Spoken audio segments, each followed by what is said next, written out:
अस्सलाम वालेकुम, this is Geo politics with Anila Shahzad. Gaza के लिए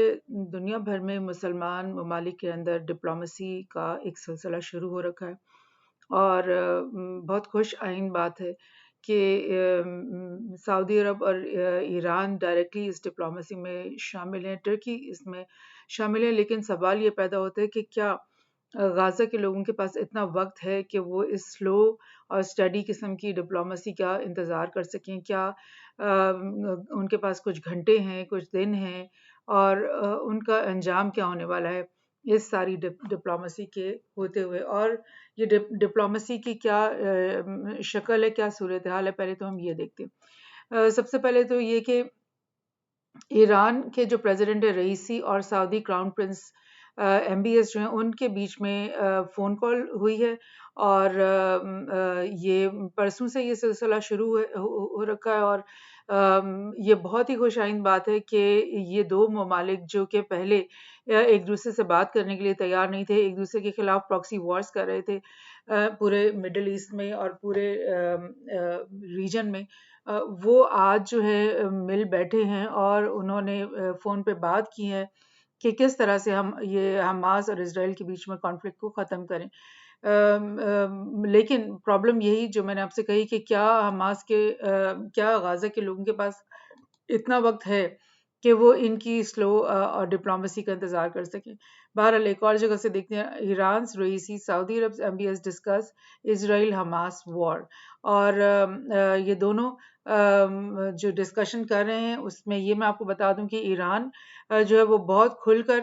हमास के साथ देने की बात कर रहा है और वो यही कह रहा है बार-बार कि हमास की जो वॉर है वो बिल्कुल लेजिटिमेट है और उनकी जो ये रिटेलिएशन है ये बिल्कुल जायज़ रिटेलिएशन है और वो फ्रीडम फाइटर्स हैं और उन्हें अपनी आज़ादी के जंग लड़ने की पूरा जो है हक है और वो कोई टेररिस्ट लोग नहीं हैं। और सऊदी अरब ने भी इससे पहले यही कहा कि जो भी हमास ने एस्केलेशन की है, उसकी ज़िम्मेदारी इज़राइल के ऊपर ही पड़ी है क्योंकि वो इतने सालों से, इतने दहाइयों से इनके ऊपर जो जेनोसाइड और अपार्थाइड कर रहे हैं और मज़ालिम ढा रहे हैं, उसके नतीजे में ये एक नेचुरल बात थी कि वो इस तरह से रिटेलिएट करते। बहरहाल दुनिया भर में तमाम ममालिक ने जैसे कतर हो गया, जैसे टर्की हो गया, जैसे और तमाम बहुत सारे ममालिक जो हैं मुस्लिम ममालिक उनके बयानात आ रहे हैं। पाकिस्तान की जो स्पोक्स पर्सन यूएन के अंदर एक हैं, उन्होंने कहा कि इज़राइल के जो ये एक्शंस हैं, ये वॉर क्राइम के बराबर हैं और उन्होंने इसको कंडेम किया और उन्होंने कहा कि फ्राइडे के दिन ये उन्होंने बात की है कि अनएक्सेप्टेबल है जो कलेक्टिव पनिशमेंट गाज़ा की पूरी पॉपुलेशन को दी जा रही है इजरायली ऑक्यूपेशन फोर्सेस की तरफ से और वो वॉर क्राइम्स में हैं और क्राइम्स अगेंस्ट ह्यूमैनिटी हैं। बिल्कुल सही कहा उन्होंने कि ये वॉर क्राइम्स हैं और क्राइम्स अगेंस्ट ह्यूमैनिटी हैं एक्चुअली। लेकिन इस डिप्लोमेसी के दो रुख हैं। एक तो ये रुख कि मुसलमान जो हमारे ब्रदरन है, हमारी भाई हैं, गाज़ा में हमारे मुसलमान जो उम्मा का पार्ट हैं, उनके लिए हमारे दिल कितने दुख रहे हैं और हमारे लिए कितना इम्पोर्टेंट है कि ये जो नासूर है इज़राइल का, इसको मुसलमान जो दुनिया है उसके अंदर से निकाल के बाहर फेंका जाए और फ़लस्तीनी जो इतने दहाइयों से ज़ुल्म और जबर बर्दाश्त कर रहे हैं, एक तो कश्मीर में मुसलमानों के साथ ज़ुल्म हो रहे हैं और उसी तरह से बल्कि उससे भी डबल इज़राइल जो है वो फ़लस्तीनियों के साथ वेस्ट बैंक में भी कर रहा है और गाज़ा में भी। और मैं आपको ये भी खबर साथ-साथ बता दूँ कि वेस्ट बैंक को टोटली सील किया हुआ है इस वक़्त उन्होंने। वेस्ट बैंक में कोई इस वक़्त अंदर नहीं आ सकता, कोई बाहर नहीं जा सकता, उनके ऊपर भी टोटल कर्फ्यू है और वहाँ पे भी जो नफ़री उनकी फ़ौजियों की वो बहुत ज़्यादा सड़कों के ऊपर इस वक़्त मौजूद है और चेक पॉइंट्स पे मौजूद है और वो बिल्कुल उनको हिलने नहीं दे रहे। बिल्कुल वो नहीं चाहते कि वहाँ पे भी कोई प्रोटेस्ट करे या कोई रिबेलियन करे या कुछ भी। तो ख़ैर वहाँ पर भी उन्होंने कंट्रोल रखा है और गाज़ा के अंदर तो दिन-रात बॉम्ब अटैक हो रहे हैं और आपको मैंने पहले भी दिखा सोशल मीडिया भरा हुआ है इससे। लेकिन इसका इकोनॉमिक पहलू भी एक बहुत बड़ा पहलू है कि इन्हीं चंद दिनों के अंदर ऑयल की जो प्राइस है वो 6% ऊपर चली गई है। और ये ऑयल की प्राइस का ऊपर जाने का मैं आपको बताऊँ वजह ये भी है कि जब हमास गाज़ा और इज़राइल के बीच में ये वॉर शुरू हुई है और ये ख़तरा कि ये वॉर जो है 1-2 दिन में ख़त्म नहीं होगी, बल्कि ये लॉन्ग टर्म चलेगी, चंद महीने चलेगी, क्या पता कितने दिन चले। तो अगर ऐसा हुआ और उसी की मौजूदगी में अगर ईरान खुल्लम खुल्ला ये कह रहा है कि वो हमास का साथ देगा और गाज़ा का साथ देगा, तो फिर जो ईरान है, वो तो एक बहुत बड़ा मेजर ऑयल प्रोड्यूसर है दुनिया का, और अगर उसने सिर्फ अपना ही ऑयल बंद कर दिया, तो फिर भी ग्लोबल जो ऑयल मार्केट है उसमें बहुत ज़्यादा बढ़ावा आएगा। इस वक्त $100 पर बैरल ऑयल चल रहा है, अगर हम डॉलर्स में देखें मार्केट के अंदर, और अगर ये एस्केलेशन होती है और ये चलती है इसी तरह से काफ़ी दिन या काफ़ी महीने, तो फिर एक्सपर्ट्स कह रहे हैं कि 150 पर डॉलर भी जा सकता है ऑयल, क्योंकि अगर ईरान ने अपना ऑयल बंद कर दिया, अगर सऊदी अरब ने अपना ऑयल बंद कर दिया, जो कि एक मेजर प्रोड्यूसर है और वो भी इनके साथ देने के लिए तैयार हैं इस वक्त, और अगर ईरान ने जैसे कि पहले भी कई दफ़ा कहा है कि वो अगर कोई जंगी सूरत हाल होती है तो फिर वो जो स्ट्रेट ऑफ हार्मोज है उसको वो ब्लॉक कर देगा, और अगर वो स्ट्रेट ऑफ हार्मोज को ब्लॉक करता है तो कतर का तेल, यूएई का तेल, बहरीन का तेल, सऊदी अरब का तेल, ये सब का सब जो है यहाँ से कवैत का तेल, ये बाहर निकलना है, और इवन इराक का तेल ये तमाम ही आप समझ लो कि 90% ऑयल जो है वो जो है वो ब्लॉक हो जाएगा, और फिर तो दुनिया में एक बहुत ही बड़ा क्राइसिस। और आपको पता है 2008 से एक ग्लोबल इकोनॉमिक क्राइसिस चल रहा है, उसके बाद क्या हुआ कि कोविड आ गया, कोविड की वजह से मज़ीद जो है वो ग्लोबल क्राइसिस में सख्ती आ गई। आपने देखा हर मुल्क में जो है वो फूड की प्राइसेस इन्फ्लेट हो गई, बाकी तमाम अशिया की चीज़ों की प्राइसेस जो हैं वो डबल नहीं, ट्रिपल नहीं, बल्कि 4 टाइम्स हो रही हैं बहुत सारी चीज़ों की प्राइसेस। तो ये सब कुछ हम पहले ही बर्दाश्त कर रहे हैं, और अगर इस सारी इकोनॉमी के अंदर एक और jerk आ जाता है और एक और ये ऑयल मार्केट ही को सिर्फ अगर ये लोग ख़त्म कर देते हैं, तो फिर क्या होगा? तो ये चीज़ चल रही है, और टर्की के जो अर्दोगान है, तैयब अर्दोगान, उन्होंने कहा है कि वो डिप्लोमेसी एक और तरह की कर रहे हैं, वो हमास से ये बात कर रहे हैं और इसराइल से ये बात कर रहे हैं कि होस्टेज किस तरह से रिलीज होंगे। अगर इनके 150 इजरायली यहाँ पे कैद हैं, तो क्या इसराइल से कोई बात की जाती है की जा सकती है कि चलो हम तुम्हारे ये होस्टेज वापस करवा देते हैं और तुम अपनी फौजें अपनी जो है ये वापस ले जाओ और बॉम्बिंग ख़त्म कर दो, और इस तरह की कोई बात दरमियान की निकाल ली जाए जिससे ये एस्केलेशन फौरी तौर पे ख़त्म हो जाए। और अर्दोगान ने सिर्फ खुद से बात नहीं की है, बल्कि उसने सऊदी क्राउन प्रिंस से बात की है, अल्जेरियन प्रेसिडेंट से भी बात की है, और इन सबसे ये बातें हो रही हैं कि भाई किस तरह से कौन सा तरीका निकाला जाए, किस चीज़ पर यूएस और इजराइल राजी होंगे कि ये एस्केलेशन कम की जाए, क्योंकि गाजा के लोगों की ज़िंदगी जो है वो सबसे ज़्यादा इम्पोर्टेंट तो वो है, जो मुसलमान की ज़िंदगी है वो सबसे इम्पोर्टेंट है, तो उसको उसको बचाने के लिए फौरी इकदाम क्या किया जा सकता है। तो बहरहाल जैसे मैंने आपसे कहा कि जो वेस्टर्न ममालिक हैं और दुनिया भर के जो ममालिक भी हैं और छोटे और बड़े पावर्स हैं, वो इस वक्त ये इस सोच में भी पड़े हुए हैं कि अगर ये अरब वर्ल्ड जो है वाकई खड़ा हो जाता है इसराइल के खिलाफ और कुछ इस किस्म के काम करता है, तो फिर ग्लोबल इकोनॉमी को जो है ना बहुत ज़्यादा नुकसान होने का अंदेशा है। वर्ल्ड ट्रेड ऑर्गेनाइजेशन की जो चीफ हैं वो उन्होंने कल ही ये बयान दिया है। उन्होंने बोला कि really big impact on trade if Israel Hamas conflict widens, यानी कि अगर ये कॉन्फ्लिक्ट बढ़ गया और फैल गया और इसमें और ममालिक शामिल हो गए, तो फिर बहुत बड़ा इम्पैक्ट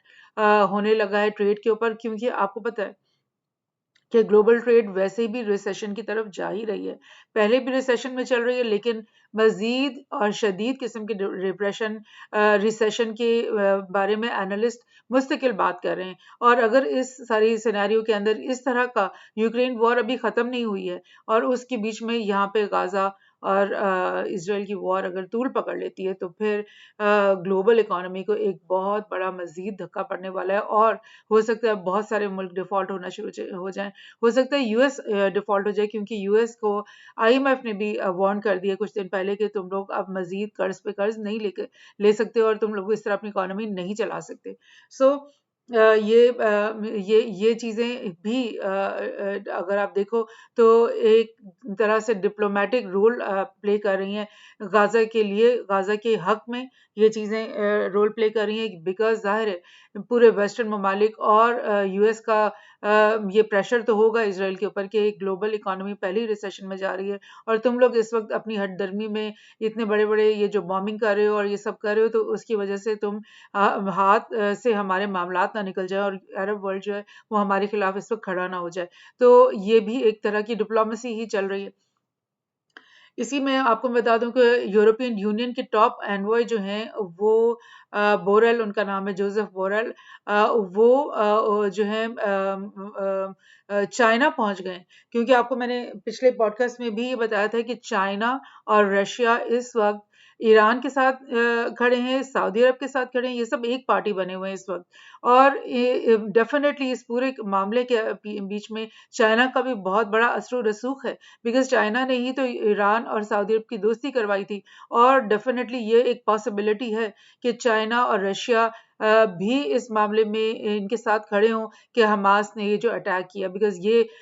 यूएस को और इसराइल को एक सबक सिखाना चाहते हैं सभी मिलके। तो जोसेफ बोरेल जो है, जो ईयू का, यूरोपियन यूनियन का टॉप एनवॉय है, वो पहुंच गया चाइना और वो बात कर रहा है जी जिनपिंग से कि किस तरह से इस टेंशन को ख़त्म किया जाए, इस चीज़ को मतलब कॉन्फ्लिक्ट को दबाया जाए और हमास को और इसराइल को अलग-अलग किया जाए और ये जंग का जो समा है इसको ख़त्म किया जाए। और बज़ाहिर तो उसने यही कहना है, न्यूज़ में तो वो यही चीज़ करते हैं कि वो जोसेफ जो बोरेल है वो जी जिनपिंग से कहेगा कि हमास को कंडेम करो, और जो है वो ट्रेड की टेंशन्स जो कि बढ़ती हुई दिखाई दे रही हैं, पहले भी चल रही थी और अब मज़ीद भी बढ़ेंगी, वो उनको कम करो। तो लेकिन